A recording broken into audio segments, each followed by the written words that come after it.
రోజుల కోర్సు పూర్తి చేస్తే చాలు 100% ప్లేస్మెంట్ సపోర్ట్ తో సాఫ్ట్వేర్ జాబ్ మీ సొంతం. వెంటనే కోడ్ జ్ఞాన్ డెస్టినేషన్ ని సంప్రదించండి. నమస్కారం అలగరి రవీంద్రనాథ్ గారు. నమస్తే అండి శ్రీ గారు. సార్, స్త్రీ ధనం అంటే ఏంటి? ఈ స్త్రీ ధనం మీద ఎవరికి హక్కు ఉంటుంది? దీన్ని ఏ విధంగా మనం రక్షించుకోవాల్సిన అవసరం ఉందంటారు? కోర్టు పరంగా ఎలాంటి జడ్జిమెంట్ ఇస్తున్నారు? స్త్రీ ధనం అన్నది ప్రత్యేకంగా చట్టాల్లో ఎక్కడ కూడా విడమరిచి అయితే చెప్పలేదు. అసలు స్త్రీ ధనం అంటే ఏమిటి? మంచి క్వశ్చన్ శ్రీ గారు. స్త్రీ ధనం అంటే వివాహ సమయంలో కానీ, వివాహానికి ముందు కానీ, వివాహం జరుగుతున్న సమయంలో కానీ తన తల్లిదండ్రుల తరపున కానీ, తన బ్రదర్స్ కావచ్చు, మేనమామలు కావచ్చు, లేకపోతే భర్త కావచ్చు, భర్త తరపున బంధువులు కావచ్చు, వీళ్ళెవరైనా ఇచ్చినటువంటి బహుమతులు అని చెప్పొచ్చు. అది స్థిర చరాస్తులు కావచ్చు. ఉదాహరణకి సప్తపది అంటాం హిందూ సంప్రదాయం ప్రకారం. అంటే కోర్టు కూడా పరిగణలో తీసుకుంటుంది, సప్తపదినే పరిగణలో తీసుకుంటే వివాహం జరిగిన తర్వాత 2 కుంగులు ముడి వేసుకున్న చుట్టూ అగ్నిహోత్రం చుట్టూ తిరగడాన్ని మనం పరిగణిస్తాం. అటువంటి సమయంలో పెళ్లి వేడుకలో ఆ అమ్మాయి యొక్క స్నేహితులు కావచ్చు, బంధువులైనా, ఇప్పుడు చూడండి కొన్ని సంప్రదాయాలు ఏం చేస్తారంటే ఏర్పాట్లు చేసుకుంటారు. 3 days 4 days కూడా మ్యారేజ్ చేస్తారు. ఆ సందర్భంలో మ్యారేజ్ చేసుకుంటూ ఉంటారు. అటువంటి సందర్భంలో ఆ అమ్మాయికి గిఫ్ట్లు ఇస్తారు, రకరకాల గిఫ్ట్లు ఇస్తారు. కొంతమంది గోల్డ్ కావచ్చు, సిల్వర్ ఇవ్వచ్చు, లేకపోతే హౌస్ ఫర్నిచర్స్ కావచ్చు. కొంతమంది ఏం చేస్తారంటే ప్రాపర్టీ ఇస్తారు. ఆ అమ్మాయి యొక్క మేనమామలో పెంచుకున్న వాళ్ళు, రకరకాల రూపంలో అమ్మాయి మీద ఒక రకమైన ప్రేమ చూపించిన వాళ్ళు, బంధువులు కావచ్చు, బంధువర్గం. ఇక్కడ ఆ అమ్మాయికి చెందినటువంటి ధనం ఏదైతే ఉందో, అంటే బహుమతుల రూపంలో, అంటే పెళ్లి సమయంలో జరిగినటువంటిది. స్త్రీ ధనం అంటే ప్రధానంగా పెళ్లి సమయంలో, మ్యారేజ్ చేసుకున్న సమయంలో. అదేవిధంగా అక్కడ కొన్ని సందర్భాల్లో మీరు ఏం చేస్తారంటే ఆ మ్యారేజ్ అవుతున్న సందర్భంలో కూడా ఒకరికొకరు తలంబరాలు వేసుకున్న సమయంలో కూడా చదివింపులు చేస్తారు. మీకు ఉత్తరాంధ్ర ప్రాంతంలో, ముఖ్యంగా ఆంధ్ర ప్రాంతాల్లో చదివింపులు చేస్తారు. అంటే అమ్మాయి అబ్బాయి ఇద్దరు కూడా ఆ పెళ్లిపేట్ల మీద ఇంకా బాసికాలతో ఉన్న సందర్భంలో స్నేహితులు బంధువులు వచ్చి అమ్మాయి కొన్ని, అంటే అబ్బాయి తరపున కొంతమంది చదివిస్తుంటారు, అమ్మాయి తరపున కూడా కొంతమంది చదివింపులు చదివిస్తారు. చదివింపులు అంటారు వీటికి యాక్చువల్గా కొన్ని చోట్ల. అంటే అమ్మాయికి గిఫ్ట్లు ఇస్తుంటారు.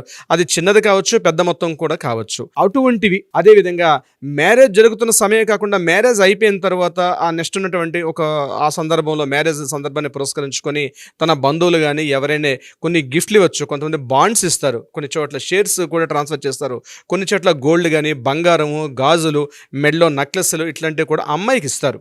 ఇది పూర్తిగా అమ్మాయికి సంబంధించినటువంటి ఇవి. కొన్ని చోట్ల కొంతమంది ఏం చేస్తారంటే ఆ అమ్మాయి పేరున కొంత ఆస్తిని కూడా రాస్తారు.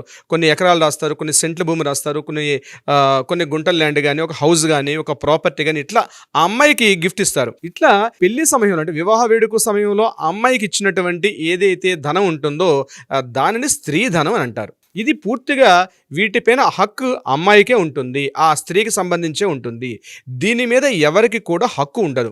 కొన్ని చోట్ల ఎక్కడొస్తుంది ప్రాబ్లం అంటే మ్యారేజ్ అయిపోయిన తర్వాత, కొన్ని రోజులు అయిపోయిన తర్వాత, అదిగో ఆ సమయంలో నీకు ఆ ప్రాపర్టీ ఆ సందర్భంలో మీ మేనమామలో లేకపోతే బంధువుల రూపంలో నీకు వచ్చే గిఫ్ట్ ఏదైతే ఉందో నాకు ఇవ్వమని చెప్పి హస్బెండ్ హెరాస్మెంట్ చేసినా, లేకపోతే అత్తమామలు హెరాస్మెంట్ చేసినా అది తీవ్రమైనటువంటి నేరంగా పరిగణించబడుతుంది. అంటే ఇది గిఫ్ట్ రూపంలో రాదు, ఆ అమ్మాయికి డైరెక్ట్గా వచ్చినటువంటి దీన్ని స్త్రీ ధనం అంటారు. దీని మీద చట్టాల్లో ప్రత్యేకించి ఎక్కడా లేవు, కానీ సుప్రీంకోర్టు చాలా కేసు సందర్భాల్లో దీని మీద చాలా తీర్పులు ఇవ్వడం కూడా జరిగింది. అంటే వీటికి సంబంధించిన ప్రాపర్టీ ఏదైతే ఉందో ఆ అమ్మాయి జీవించినంత కాలం ఆ అమ్మాయిదే పూర్తి హక్కు. అంటే వారసత్వంగా వచ్చినటువంటి హక్కు కాదు, ఇది మ్యారేజ్ సందర్భంలో వచ్చినటువంటి హక్కు అనమాట. అంటే ప్రాపర్టీస్, స్థిర చరాస్తులు, గోల్డ్ నుంచి బంగారం రూపంలో కావచ్చు, అంటే గోల్డ్ కానీ, లేకపోతే వస్తువుల రూపంలో కావచ్చు, గృహోపకరణాల రూపంలో కావచ్చు, లేకపోతే బాండ్స్ రూపంలో కావచ్చు, ఎటువంటి రూపంలో వచ్చినటువంటి ప్రాపర్టీ అయినా సరే, ఎటువంటి విషయంగా వచ్చినటువంటి ఏదైనా సరే అది పూర్తిగా స్త్రీధనంగా చెప్పబడుతుంది. వీటి మీద పూర్తి హక్కు అంతా కూడా ఆ అమ్మాయికే ఉంటుంది, వేరే ఎవరికి కూడా హక్కు లేదు. అంటే పిల్లలకు కూడా హక్కు ఉండదు ఆ స్త్రీధనం మీద. ఆ స్త్రీధనం రూపంలో, అంటే కొన్ని సందర్భాల్లో కొన్ని పాత తరంలో అమ్మ తరపు వాళ్ళకి కానీ కొన్ని సందర్భాలు చూసేటప్పుడు ఇటువంటి స్త్రీధనం రూపంగా లభించిన ప్రాపర్టీ ఏదైతే ఉందో పిల్లలు కూడా క్లెయిమ్ చేసుకునే అధికారం ఉండదు.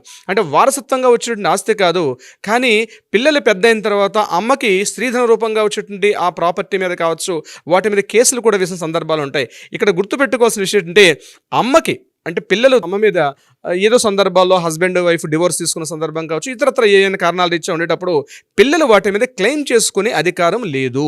ఎందుకంటే ఆ ప్రాపర్టీ ఆమె సంపాదించుకున్నటువంటి, ఆమెకి వివాహ సమయంలో తమ బంధువులు కావచ్చు, తమ పేరెంట్స్ తరఫు నుంచి వచ్చినటువంటి ఒక ఎసెట్, ఒక నిధి కాబట్టి, ఒక ధనం కాబట్టి దాని మీద పూర్తి హక్కు ఆమెకు మాత్రమే చెందుతుంది. ఆమె కాకుండా దాని మీద బలవంతంగా క్లెయిమ్ చేసుకుని చాలా చోట్ల కూడా ఫెయిల్ అయిన సందర్భాలు ఉంటుంది. మాకు ఖచ్చితంగా ఇస్తామని ఆడపిల్లలు కొంతమంది కూడా క్లెయిమ్కి వెళ్తారు, అది మా అమ్మ స్త్రీధనం కాబట్టి మా అమ్మది నాకు రావాలని. ఇది ఒక సందర్భం. అయితే ఇంకొక సందర్భం నేను మీకు నిర్వచిస్తాను. ఇక్కడ ఏదైనా సందర్భాల్లో స్త్రీధనం కానీ ఆమె ఏదైనా అనుకోని పరిస్థితులు న్యాచురల్గా కావచ్చు, ఏదైనా కారణాల్లో ఆమె చనిపోయినట్లయితే అప్పుడు మాత్రమే క్లాస్ 1 లీగల్ హెయిర్స్ అంటాం. వాళ్ళు ఎవరైతే ఉన్నారో వారికి ఆటోమేటిక్గా ఆ ప్రాపర్టీ ట్రాన్స్ఫర్ అవుతుంది. అంటే వాళ్ళ చిల్డ్రన్స్ అయినా లేదు అంటే వాళ్ళ క్లాస్ హస్బెండ్ 1 లీగల్ హెయిర్స్ అంటే కూడా చట్టం క్లియర్గా చెప్పడం జరిగింది. అంటే హస్బెండ్ కావచ్చు, పిల్లలు, అదేవిధంగా తమ తల్లి, ఆ అమ్మాయికి ఎవరైనా మదర్ ఉంటే మదర్కి, ఫాదర్ ఉంటే ఫాదర్కి, వీళ్ళకి దీన్ని క్లాస్ 1 లీగల్ హెయిర్స్ అంటారు. ఈ క్లాస్ 1 లీగల్ హెయిర్స్కి ఆటోమేటిక్గా అమ్మాయి అంటే చనిపోయినటువంటి అమ్మాయి ఈ స్త్రీధన రూపంగా వచ్చిన ప్రాపర్టీ విల్లు రాయకుండా కానీ ఎవరికి ఇవ్వకుండా కానీ చనిపోయిన సందర్భంలో, అటువంటి సందర్భాల్లో మాత్రమే మనం క్లెయిమ్ చేసుకునే అవకాశం ఉంటుంది స్త్రీధనం పైన. ఇది ఒక రకమైన అవకాశం. ఇక స్త్రీధనం మీద ఇందాక నేను చెప్పినట్టుగా దీని మీద ఎవరు కూడా క్లెయిమ్ చేసుకునే అధికారం అయితే లేదు. ఇంకొక సందర్భాన్ని నేను మీకు చెప్తాను. ఈ స్త్రీధనాన్ని విల్లు రూపంగా కూడా రాసుకోవచ్చు. అంటే వారసత్వ రూపంగా వచ్చింది కాకుండా దాని మీద పూర్తి హక్కు ఆమెకే ఉంటుంది కాబట్టి ఆ హక్కుని ఆమె తన తదనంతరం కూడా ఎవరికి వీలైతే వాళ్ళ మీద విల్లు రాసుకునే హక్కు కూడా ఆమెకి చెందుతుంది. విల్లు రాయొచ్చు, అదేవిధంగా ఎవరికైనా ఇవ్వచ్చు.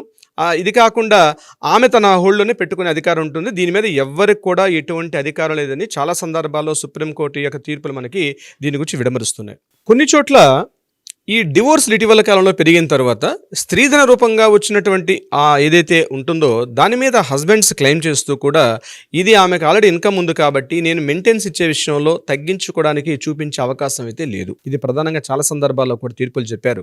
అంటే మెయింటెనెన్స్ ఇచ్చేటప్పుడు ఇదిగో ఆమెకు ఆల్రెడీ ఆ పలానా ఎసెట్ ద్వారా తమకు ఇన్కమ్ వస్తుంది కాబట్టి నేను ఇంత మెయింటెనెన్స్ ఇవ్వను అని చెప్పడానికి కూడా స్త్రీధనం మీద క్లెయిమ్ చేసుకునే అధికారం ఇటువంటి ఈ అబ్బాయికి డివోర్స్ కేసుల్లో కానీ మెయింటెనెన్స్ కేసుల్లో కూడా చూపించే అవకాశం కూడా లేదు. మరొక ఇంపార్టెంట్ పాయింట్, కాస్త పెద్దవారైన తర్వాత ఆడపిల్లలు తమకు ఎవరైనా అమ్మాయిలు ఉన్నారనుకోండి, ఎక్కువగా అమ్మాయిలు ఏం చేస్తారంటే అమ్మ తరపు అయినటువంటి ప్రాపర్టీ ఏదన్నా, అదేవిధంగా ముఖ్యంగా గోల్డ్ విషయంలో చాలా చోట్ల కన్ఫ్యూజ్ వస్తుంది అనమాట. అంటే మా అమ్మ తరపున అమ్మమ్మ తరపున గోల్డ్ నాకే చెందాలి అంటే అది స్త్రీధన రూపంగా వచ్చినటువంటి ప్రాపర్టీ అయితే ఆ గోల్డ్ అట్లయితే ఆమె ఇష్టం, కూతురికి ఇవ్వాలా ఇవ్వకూడదు అన్నటువంటి ఇష్టం తప్పించి ఖచ్చితంగా కూతురికి ఆ గోల్డ్ మీద రైట్స్ ఉంటాయి అనుకునే ఇది కూడా లేదు. అంటే స్త్రీధన రూపంగా వచ్చిన ప్రాపర్టీ మీద సర్వ హక్కులు కూడా మనకి తీర్పులు ఏం చెప్తున్నాయంటే పూర్తి సర్వ హక్కులంతా కూడా ఆ అమ్మాయికే చెందుతుంది తప్పించి వాటి మీద పిల్లలు కానీ, హస్బెండ్ కానీ, అమ్మా నాన్న కానీ, అదేవిధంగా తనకు బ్రదర్స్ కానీ ఎవరు కూడా దాని మీద క్లెయిమ్ చేసుకునే ఎటువంటి హక్కు లేదు. Great information sir. మరి స్త్రీ ధనం పైన ఎవరికైనా కూడా ఇంకా ఇలాంటి డౌట్స్ ఉన్నా కూడా అండ్ అలాగే లీగల్ పరంగా వాళ్ళకున్న ప్రాపర్టీ ఇష్యూస్ కావచ్చు, లేదు అంటే ఫ్యామిలీ పరంగా ఎలాంటి ఇష్యూస్ ఉన్నా కూడా లీగల్ పరంగా వెళ్ళాలి అనుకునే వాళ్ళు మీ గైడెన్స్ కావాలి అంటే ఏ విధంగా మిమ్మల్ని అప్రోచ్ చేయ ఛాన్స్ ఉందంటారు? తప్పనిసరిగా శ్రీ గారు, దీనికి సంబంధించి కింద స్క్రోల్ అవుతున్న నెంబర్ కానీ కాంటాక్ట్ చేయగలిగితే మన లీగల్ టీం వాళ్ళకి అప్రోచ్ అవుతారు, సలహా సంప్రదింపులు కూడా ఇస్తారు. ప్రత్యేకించి ఇటువంటి ప్రాపర్టీస్ విషయంలో కానీ లేడీస్ సంబంధించి ఒక లీగల్ టీమే మన దగ్గర స్పెషల్గా ఉంది కాబట్టి ఈ స్త్రీధనం కావచ్చు ఇతరత్ర ఏదైనా న్యాయపరంగా ఉన్నటువంటి సలహా సంప్రదింపులు కావాలనుకుంటే కింద స్క్రోల్ అవుతున్న నెంబర్ని కాంటాక్ట్ చేయగలిగితే మన లీగల్ టీం అప్రోచ్ అవుతారు, తగిన విధంగా పరిష్కార మార్గాన్ని చూపించే ప్రయత్నం చేస్తారు. శ్రీ గారు, thank you sir. Thank you so much. Thank you so much అండి శ్రీ గారు.